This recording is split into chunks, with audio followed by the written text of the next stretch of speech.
வணக்கம் நண்பர்களே. இன்றைக்கி காலை உணவு பார்த்தீங்கன்னா முதல்ல கொய்யாப்பழம் ஒரு 2 பலாச்சோளம் வச்சுருக்கோம். இது பக்கத்து வீட்டிலேருந்து நம்ம நண்பர்கள் வந்து கொடுத்துருந்தாங்க. இது வந்து வெள்ளரிக்காய் வச்சுருக்கோம் வழக்கம் போல். இது வந்து பாலக்கீரை பார்த்திங்க அப்படின்னா இது முட்டை போட்டு பண்ணியிருக்குது. இது எப்படி இருக்குன்னு தெரியல, தான் ஃபஸ்ட் டைம் பண்ணுறோம், சாப்பிட்டு பார்ப்போம். அடுத்து வந்து பார்த்திங்கன்னா உளுந்து வந்து வேக வச்சு வச்சுருக்கிறோம். கருப்பு உளுந்து வந்து வேக வச்சு வச்சுருக்கோம். இது வந்து ஒரே ஒரு ஆனியன் டோஸ்ட் சாப்பிட போகிறோம். இதுக்கு வந்து கத்திரிக்காய், முருங்கைக்காய், மாங்காய் அதெல்லாம் போட்டு சாம்பார் மதியத்துக்கு சேர்த்திருக்கு. இது நாளைக்கு இருக்குன்னு நினைக்கிறேன். ஓகே. ஸோ இதுதான் வந்து இன்றைக்கி நம்முடைய உணவு ஷெட்யூல். இதில் பார்த்திங்க அப்படின்னா நம்ம நண்பர்கள் வந்து 2-3 பேர் கமெண்ட் பண்ணியிருந்தாங்க. என்ன அப்படின்னா நீங்கள் வந்து ப்ரோட்டீன் கம்மியாக சாப்பிட்றீங்க அப்படின்ட்டு. ஆக்சுவலாக வந்து அவங்க சொல்கிறதுல பாதி உண்மை, பாதி வந்து உண்மை இல்லை.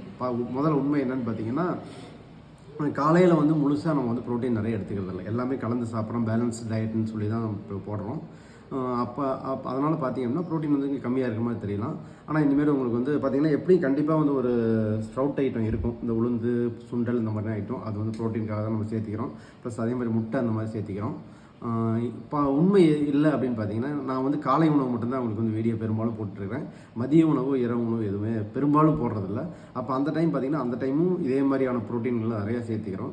நம்ம ஏற்கனவே பேசியிருக்கோம். ப்ரோட்டீன் வந்து பார்த்திங்க அப்படின்னா உங்களுக்கு ஒரு நாளைக்கு நீங்கள் 60 கிலோ இருந்தீங்கன்னா 60 கிராம் ப்ரோட்டீன் தேவை அப்படிங்கிறது.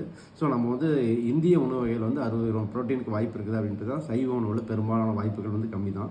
அசைவ உணவு இருக்கிறவங்களுக்கு அந்த ப்ரோட்டீன் வந்து கிடைக்கிறதுக்கான வாய்ப்பு இருந்தாலும் நான் வந்து முடிஞ்ச வரைக்கும் ப்ரோட்டீன் வந்து அதிகமாக எடுக்க தான் முயற்சி பண்ணுறேன். நீங்கள் சொன்னது வந்து அதனே நல்ல விஷயம்தான். நான் வந்து முடிஞ்ச வரைக்கும் அதை ஃபாலோ பண்ணுறேன். ஆனால் நீங்கள் நினைக்கிறதே நான் ஃபாலோ பண்ணுறதுனாங்கிறது சொல்ல முடியாது.